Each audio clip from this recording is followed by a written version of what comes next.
Sui Generis Podcast, un espacio donde la fe se sienta a conversar con la razón. Aquí preguntamos, dudamos y creemos. Exploramos lo divino y lo humano en busca de nuevas formas de entendernos.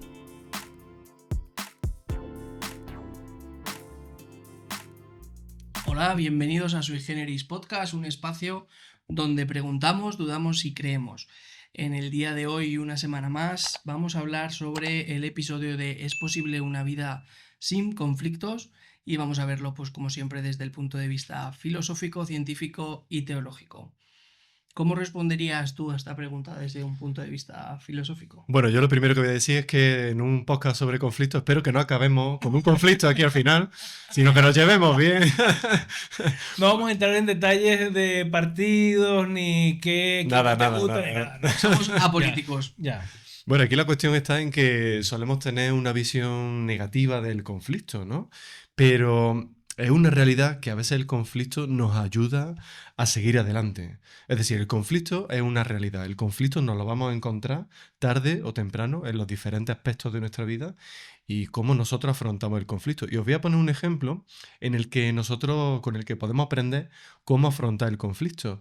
Y tenemos el ejemplo de Agustín de Hipona, San Agustín. Él llevó en su juventud una vida de desenfreno y llegó un momento en el que, digamos, que decidió estabilizar su vida, ¿no? Pero él habla en sus confesiones, que es como su autobiografía, él habla de que durante mucho tiempo él tenía el conflicto de volver a la vida de desenfreno o retomar una vida de orden, de espiritualidad. Y bueno, afortunadamente, después de mucho estudio, porque él estudió mucha filosofía, etcétera, después de mucho estudiar y de meditar sobre estas cosas, decidió que la vida buena era la vida de la espiritualidad, del cristianismo, de seguir al Señor Jesús.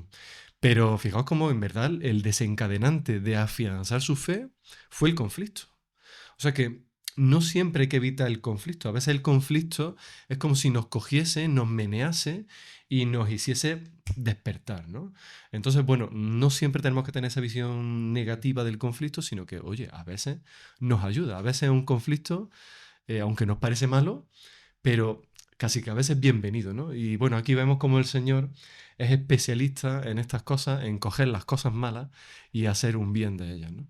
No sé tú qué piensas, Leo, de esta Es cuestión. curioso y la naturaleza, o sea, me encanta a veces cómo las águilas, al ser unas aves tan majestuosas, hacen que su polluelo o su aguilucho, a medida que va creciendo, experimente el conflicto con el nido. Y esto es porque simplemente el águila cuando está confeccionando el nido también pone como púas, pequeñas púas, de tal manera que el aguilucho a medida que va creciendo, el peso y el descenso le hacen sentir incomodidad en el nido. Entonces ese conflicto interno de estar incómodo es lo que lo hace volar. Entonces creo que biológicamente la naturaleza tiene como que ciertas agujetas allí que nos hacen salir de esa zona de confort y que el conflicto a nivel psicológico, si lo sabemos gestionar, podemos tener un buen desenlace. El problema hoy en día es que no sabemos cómo gestionar el conflicto porque no tenemos herramientas que nos ayuden a poder excavar, a hacer una prospección en nosotros y buscar lo capaces que somos de resolver los problemas. Si una hormiga tiene la capacidad de levantar 10 veces su peso, el ser humano, nosotros, tenemos la capacidad mental de poder crear resiliencia en todos los aspectos de la vida. Lo único es que no sabemos de qué somos capaces, no afrontamos una realidad desde el punto de vista de lo que es capaz una célula de nosotros en saber que puede anteponerse a cualquier situación. Cuando el sistema inmunológico detecta que hay un virus, que hay una bacteria, que hay un organismo que no es parte de él, entra en conflicto directo y es un conflicto para mantener el bienestar corporal. Es decir, que no es un conflicto simplemente porque hay una célula ve vamos a poner un ejemplo, ve al COVID y le dice, ya yo te conozco. Le dice, ya yo te conozco y ven acá, que te voy a llevar a conocer un amiguito. Es una manera de cómo el cuerpo, de manera didáctica, ya creó inmunología a ese virus. Ya no lo va a atacar de una manera tan sutil. Ya el cuerpo desarrolla anticuerpos, valga la redundancia, donde puede presentar defensa ante ello. Entonces yo creo que el conflicto nos da la ventaja de ser mejores, porque una vez que pasamos una enfermedad, el cuerpo es mejor y puede reconocer cualquier ente patológico y no enfermarse nuevamente por lo mismo. Es decir, que si el cuerpo nos brinda esa capacidad y es tan inteligente para desarrollar memoria de lo que ya le pasó, nosotros, el problema que tenemos es que no desarrollamos una memoria social para poder abordar las situaciones de la mejor manera. Y hay una frase que me encanta, que si no conocemos nuestra historia, estaremos condenados a repetirla. Es decir, que si yo no me supe manejar en un conflicto anteriormente y olvido y creo que tengo una vida de derrota, siempre voy a vivir enfrentando conflictos que no es más que lo mismo que ya enfrenté, solamente que viene de otro color. Eso lo vemos desde la parte médica. Ahora, ¿qué nos dice la Biblia en cuanto a lo teológico de por qué el ser humano está en conflictos constantemente? Pues si lo miramos desde el punto de vista bíblico, tendríamos que remontarnos al primer libro de la Biblia, al Génesis, en el cual podemos ver que realmente no es un problema externo del ser humano, sino que es un problema interno realmente, porque, pues como nos dice, Dios creó bueno, pues lo que era el jardín del Edén, allí puso a Adán y a Eva y les dio pues todo lo posible para vivir en el jardín del Edén. Pero lo primero que vemos en la Biblia es un conflicto del hombre hacia Dios, porque Dios la única norma que puso es que no podían comer del fruto del bien y del mal. Y pues el hombre al final creó ese conflicto con Dios de desobedecer a Dios, de intentar ser igual a Dios. Y empezó el conflicto ahí. Pero también podemos ver que luego había un conflicto interno, porque en cuanto ellos comieron de ese fruto y vieron que estaban desnudos, que estaban descubiertos, lo primero que hicieron fue avergonzarse y esconderse de Dios. Intentar cubrir su intimidad e intentar esconderse de Dios. Entonces eso ya fue, ellos mismos en su interior ya vieron que habían cometido un error, que habían pecado. Y de hecho por ese pecado todos hemos sido destituidos de la gloria de Dios, todos nacemos pecadores. Y luego podemos ver el conflicto interpersonal cuando llega Caín y Abel, que bueno, pues una ofrenda o agradó más a Dios que la otra, y uno mató al otro. Y luego podemos ver la última parte del conflicto, que es el conflicto de la naturaleza, que dice que la tierra se volvió hostil con espinos y cardos. Entonces, podemos ver que hay muchas partes o muchas formas de tener un conflicto, tanto un conflicto con Dios como un conflicto interno, como un conflicto interpersonal o natural, pero la cosa, o sea, el kit de la cuestión, por así decirlo, es cómo afrontamos esos conflictos, porque obviamente podemos ver en guerras, podemos ver pues, en la delincuencia, muchos tipos de conflictos que no nos llevan a nada, pero luego podemos ver, pues como tú nos decías, ¿no? Que hay un conflicto que sí te sirve para bien. O sea, a fin de cuentas nosotros estamos viviendo en pecado, llevamos una vida desde nacimiento pecaminosa delante de Dios y nos tenemos que sentir confrontados, nos tenemos que sentir enfrentados a Dios, ver que realmente estamos destituidos de esa gloria, que estamos apartados de Dios. Y ese conflicto es el que nos hace acercarnos a Dios, ir hacia Él y buscar la manera de estar en orden conforme a Él. Entonces es un poco también lo que tú decías, ¿no? De San Agustín de Hipona, que él buscó la manera de alejarse de ese mundo de desorden, pues, de desenfreno, y encontró en ese conflicto la manera de acercarse a Dios, buscar una forma de vida que agradase a Dios. Claro, la cuestión está con esto en que el conflicto te incomoda, ¿no? Tú llevas tu vida, tú tienes todo bien en tu vida, en nada te molesta, pero el conflicto te molesta, porque el conflicto te hace actuar, tienes que cambiar cosas. O sea, por ejemplo, lo vemos en los niños, ¿no? En los niños el conflicto es muy importante. Me refiero, por ejemplo, cuando ellos empiezan a aprender a andar y se caen, es un tipo de conflicto, digamos, ¿no? O sea, hacen daño, lloran, pero en verdad están aprendiendo, ¿no? Entonces, bueno, cuando nosotros recibimos un conflicto, ¿cómo tenemos que actuar? No es la pregunta que tú hacías, Rubén. Bueno, yo creo que depende del tipo de conflicto, pero la Biblia nos da unas direcciones muy claras, ¿no? La primera que nos da probablemente sea la más complicada, que es la de Efesios 4:26, cuando dice, airaos, pero no pequéis, ¿no? La gente, bueno, a mí me pasa que yo tengo mala memoria, la gente suele tener mala memoria, y se acuerdan que es al revés, ¿no? Pecaos y luego airaos si queréis, ¿no? No, hombre, no, primero, airaos si queréis, pero no pequéis, ¿no? Eso significa que, a ver, que no somos santos, ¿no? Es normal que en un momento de conflicto, precisamente, pues yo qué sé, no esté, digamos, todo tranquilo, porque no somos robots, ¿no? Ujú. Pero es verdad que no hay que pecar. Eso significa que no hay que exagerar en lo que te está pasando, que hay que tomarlo, si me permitís la palabra, con filosofía, ¿no? Ujú. Entonces, por ejemplo, ¿qué tipo de conflictos, de qué tipo de conflictos podemos estar hablando? Bueno, pues hay conflictos espirituales, de fe, hay dudas de fe, hay conflictos de pareja. Bueno, pues los conflictos de pareja, por ejemplo, es muy importante tener en cuenta que no es que estés tú y tu esposa, por ejemplo, sino que sois uno realmente. Lo que Ujú. pasa es que en los conflictos de pareja uno está pensando en lo suyo y la otra parte suele estar pensando en su propia parte, ¿no? Ujú. Y eso ya de por sí es un conflicto, porque hay que remar en la misma dirección, porque en verdad sois uno realmente, ¿no? O sea, si cambia un poco la perspectiva, eso te ayuda a afrontar el conflicto. Y luego las dudas de fe, esto es muy común, todo el mundo ha tenido alguna vez dudas de fe. Hay etapas en las que son más comunes, etapas en las que hay más estabilidad. Las dudas de fe, esos conflictos espirituales son normales, son parte de nuestra madurez espiritual.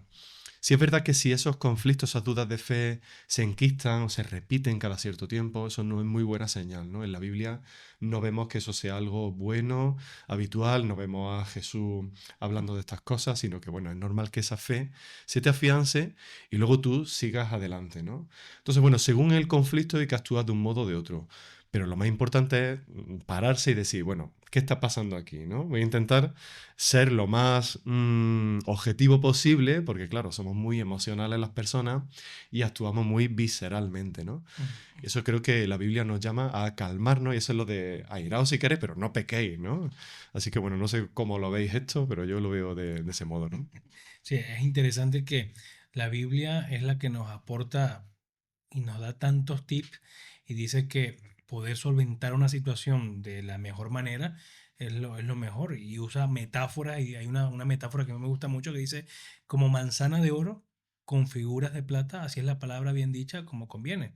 Entonces quiero que todos los que nos están escuchando se imaginen una manzana de plata y le pongan todas las figuras que ellos desean. O sea, eso tiene un alto valor. Al ser una manzana, algo comestible, pero que tenga una figura como algo de orfebrería, pero que sea algo maravilloso. Entonces, eso lo que nos quiere decir es que la palabra, la manera como comunico, la manera como expreso, también puede ayudar a evitar un conflicto, que es lo más importante. Es decir, siendo sabios, aportando a eso que acabas de decir, airaos pero no pequéis.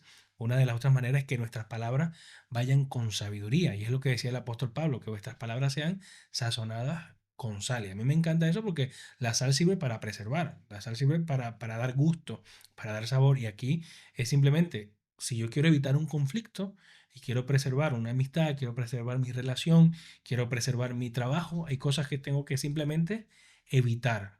Aunque la Biblia dice también que mía es la justicia, dice el Señor. A veces hay cosas injustas que nos pasan, pero cuando nos defendemos nosotros mismos ya entramos en un conflicto que soy yo quien entra el conflicto. Y realmente la Biblia también nos enseña que vosotros estaréis tranquilos y yo pelearé por ustedes. Es decir, que también la Biblia nos llama a que en un conflicto también estar Ujú. quietos y ver que yo soy Jehová. Es decir, como que hay problemas, está bien, no pasa absolutamente nada.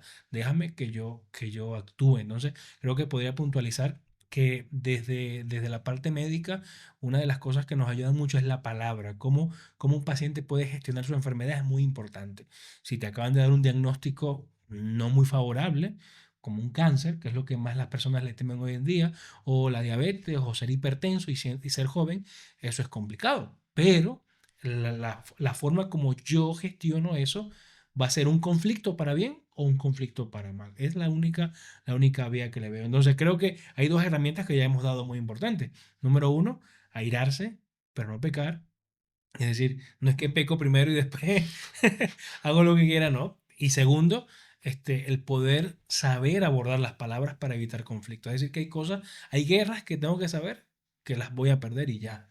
O sea, no procurar ganarlas porque quiero ganarlas. Hay guerras que simplemente hay que perderlas por el bien no solamente mío, sino por los que nos rodean. Yo creo que la Biblia consecutivamente nos llama a eso, ¿no? Sí, la verdad que sí. Si vamos directamente a la vida de Jesús y hablamos de estos conflictos, mismamente en la vida de Jesús podemos ver dos tipos de conflicto. así a rasgos modos de los que conocemos todo el mundo. Uno de ellos fue cuando llegó al templo y vio que estaba lleno de mercaderes. Ahí él airó, él ahí botó todo lo que tenían y se airó, se enfadó, pero sin embargo en él, en esa actitud no vio pecado.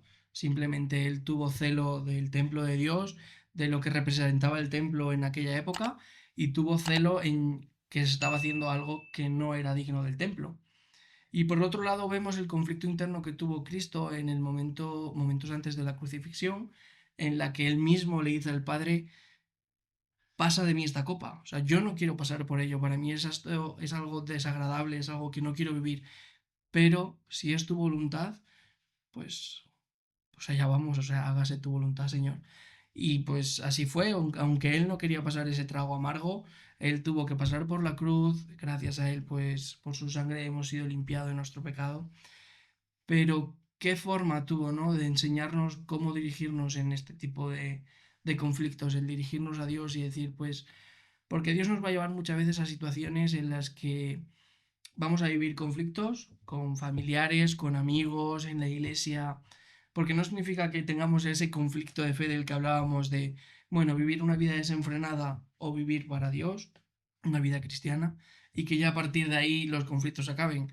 No, porque de hecho, incluso en Romanos nos dice, ¿no? Cuando hablaba Pablo, dice, porque no hago el bien que quiero, sino el mal que no quiero, eso hago. Veo otra ley en mis miembros que se rebelan contra la ley de mi mente. Entonces, nuestra humanidad está condenada a repetir los mismos errores.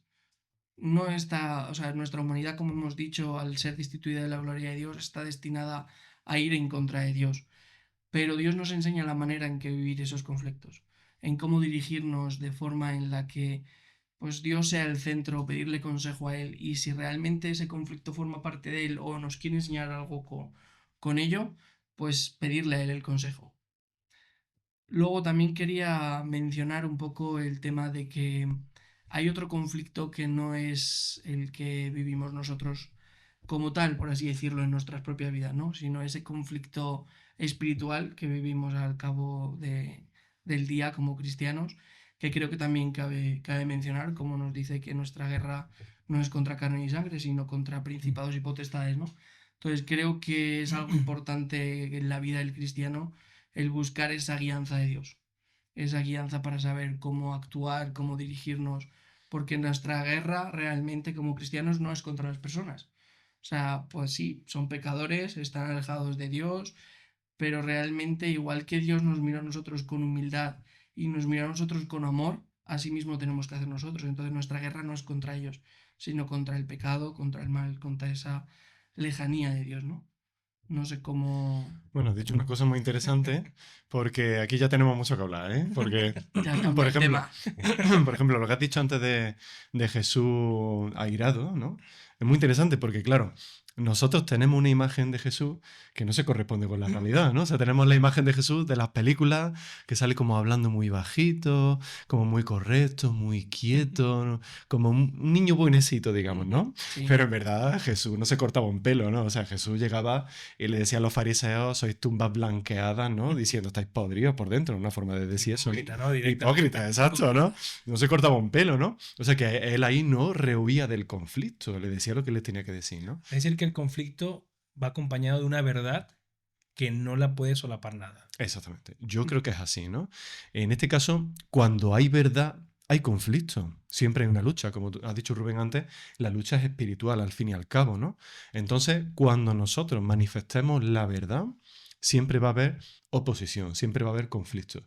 Y eso nosotros como creyentes tenemos que tenerlo muy dentro nuestra, ¿no? Tenemos que hacerlo nuestro porque a veces nos sorprendemos de la respuesta que recibimos de la gente, pero es que somos llamados a ese conflicto, a no rehuirlo por tal de hablar de la verdad, ¿no? Entonces, bueno, cuando tenemos a ese Jesús que tira las mesas de los mercaderes en el templo, no nos imaginamos a alguien que no peca, no nos lo imaginamos así, ¿no? Lo imaginamos eso como más tranquilo y tal. Entonces, bueno, ¿dónde está el límite entre lo que puedes hacer y no cuando estás airado, digamos, ¿no?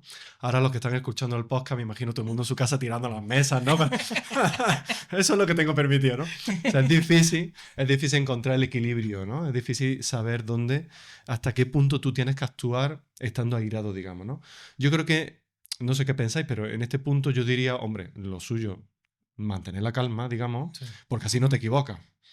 Si vas a tope, digamos, con el airamiento, si me entendéis la palabra, digamos que ahí sí que puedes pasarte de la raya, digamos, ¿no? Y no es bueno, ¿no? Por supuesto, no sé qué pensáis. Claro, es complicado porque el ser humano siempre busca una filosofía donde anclarse. Y algo que está muy de moda, estoicismo, ¿no? El estoicismo, y la palabra estoico significa estar quieto y sereno ante la adversidad. Y los filósofos, por lo menos, usaban un término que era ataraxia, que era en busca de la felicidad plena. Pero la pregunta es, un cristiano no puede librarse del conflicto. Es decir, que el conflicto es lo que lo va a refinar y lo que lo va a hacer puro, como cuando estás procesando el oro. O sea, en la aljaba hay que sacarle brillo para comprobar que sea oro. Y algo que me gusta, y creo que con esto vamos concluyendo, era que Jesús dijo, en el mundo tendréis aflicción, pero confiad, yo he vencido al mundo. Creo que tenemos dos ejemplos. Jesús, a pesar de que iba a la cruz, a un conflicto, aun cuando dijo, si es posible, pasa de mí esta copa. O sea, él no quería pasar por el conflicto de la cruz, pero lo pasó. Pero que se haga tu voluntad y no la mía. Es decir, tercer punto, cuando accedemos a que el conflicto nos refine, es allí cuando tomamos la cruz y le seguimos, porque el mismo Jesús dijo, mi yugo es fácil y ligera mi carga. Es decir, que hay cosas que nosotros pensamos que son pesadas, pero es porque el conflicto nos lo hemos ganado nosotros mismos. Entonces hay conflictos buscados y conflictos que realmente están dentro del tiempo Kairos de Dios, haciendo algo del tema anterior, y cargamos la cruz porque sabemos que hay otro poderoso que nos va a ayudar. Y Pablo, aún estando en la mayor adversidad, nos da otro recurso importante y se lo queremos dar a todos ustedes, que Pablo dijo, está siempre gozosos. ¿Es posible tener gozo cuando la adversidad premia? Sí, o sea, parece realmente como algo contradictorio porque al final cuando estás en conflicto, pues como que te ves confrontado, no te ves como con esa alegría o con esas Mm. ganas de, pues de comerte el mundo, ¿no? Como normalmente se suele decir. Pero realmente cuando sabes que y tienes claro que realmente Dios busca el bien para ti, ¿no? Como dice en su palabra, que los pensamientos que Él tiene para nosotros son de bien y no de mal. Entonces, cuando tú aceptas eso y aceptas a Dios como realmente el guía o lo principal en tu vida, sabes que todos los conflictos o todo lo que nos pasa, como también dice Pablo, son cosas que nos vienen a bien, ¿no? Son cosas que al fin de cuentas van a producir algo en nosotros, un cambio o un crecer espiritual o simplemente un anhelo o una enseñanza que a lo mejor en el momento sí nos puede afectar y verlo como, jolín, pues ¿por qué tengo que estar pasando esto? ¿Por qué tengo que estar luchando con esto durante tanto tiempo? Pero al fin de cuentas es Dios obrando en nuestras vidas, es Dios moldeándonos, es Dios enseñándonos y al final creo que no hay nada más, pues sí, nada más bonito, nada más agradable que una persona pueda sentir a Dios tratando su vida. ¿Es doloroso? Es doloroso. Cuesta mucho. Y puedes pensar que en el momento no es agradable, pero saber que eres tan importante para Dios, que Él se toma tu tiempo de enseñarte, se toma su tiempo de moldearte, de corregirte. Cuando tú lo piensas desde ese punto, dices, realmente, o sea, ¿quién soy yo para que Dios gaste ese tiempo en mí, ¿no? Hay mucha gente que puede estar más preparada que yo o que desde un punto de vista mundano puede ser mejor que yo. Pero aún así Dios no malgasta el tiempo en ti, sino que Él usa ese tiempo para hacer en ti una obra maravillosa, ¿no? Entonces creo que todos esos conflictos, todos esos problemas o peleas que tenemos internas, Dios las usa para llevarnos a un punto, ¿no? Todo al propósito, porque todas las cosas nos ayudan a bien, Ujú. a los que conforme a su propósito hemos Así sido es. llamados. Algo que me gusta de filosofía, y te lo preguntaba antes de comenzar, porque recordé la frase de Nietzsche y la corroboré, dice, si miras mucho tiempo al abismo, el abismo mirará hacia ti. Es decir, que si duro mucho tiempo dándole mella al conflicto y pensando en el conflicto y no acudir a quien puede ayudarme a resolver el conflicto, yo creo que es perder el tiempo. Por eso es que decía, mirad, puesto los ojos en Jesús, el autor y consumador de la fe. Así es, de ahí lo que tú has dicho antes, ¿no? ¿Se puede estar gozoso en ese conflicto? Yo creo que sí, ¿no? Lo que pasa es que tenemos una idea de gozoso que estamos como riéndonos, jiji, jaja. No tiene por qué ser exactamente así, ¿no? Ejemplo, se muere nuestra madre, por ejemplo, no vas a estar riéndote, ¿no? O sea, estás pasando un mal momento. Pero estar gozoso en ese momento significa decir, Señor, lo estoy pasando mal, pero tú tienes el control y yo reconozco que todo nos llevará a un final en el que todos los problemas están solucionados, ¿no? Que es con el reino de Jesucristo, ¿no? Después de la segunda venida, ¿no? Así que sí, pues eso está gozoso, ¿no? Sí que se puede, ¿no? Y animamos a nuestros oyentes a que, a pesar de las dificultades, podamos estar gozosos en el conflicto, ¿no? Eso es lo importante. Así que nada, una vida cristiana que no tenga conflicto es simplemente una vida que no está experimentando la verdadera esencia de padecer y sufrir simplemente por el nombre que merece toda la gloria y toda... Si no hay conflicto, mala señal, ¿eh? Si no hay conflicto, Así que a mala buscar conflicto. Yo ahora digo, mismo. conflicto es como una semilla que simplemente no se puede reproducir. Es una semilla inerte, muerte. Ujú. Es muerte lo que hay. No hay un Creo fruto. que el cristiano tiene que generar fruto y el fruto lo genera a través del sufrimiento. Y le dice que si el grano no cae en tierra y muere primero, no puede brotar. Es decir, que tiene que morir primero a esa corteza Exacto. externa para que pueda hacer. Es decir, que el sufrimiento nos hace también tener una nueva perspectiva de mirar las cosas. Entonces, el que pensaba que podíamos vivir una vida sin conflicto, creo que solamente hasta los millonarios, ¿no? Viven una vida Con muchos más conflictos, con yo mucho creo. más conflicto. Sí, la Así verdad que sí. Y yo creo que para concluir me gustaría pues dejar un versículo, una promesa, que es que viene en Apocalipsis 21 y dice, enjugará Dios toda lágrima y ya no habrá muerte, ni habrá más llanto, ni clamor, ni dolor, porque las primeras cosas pasaron.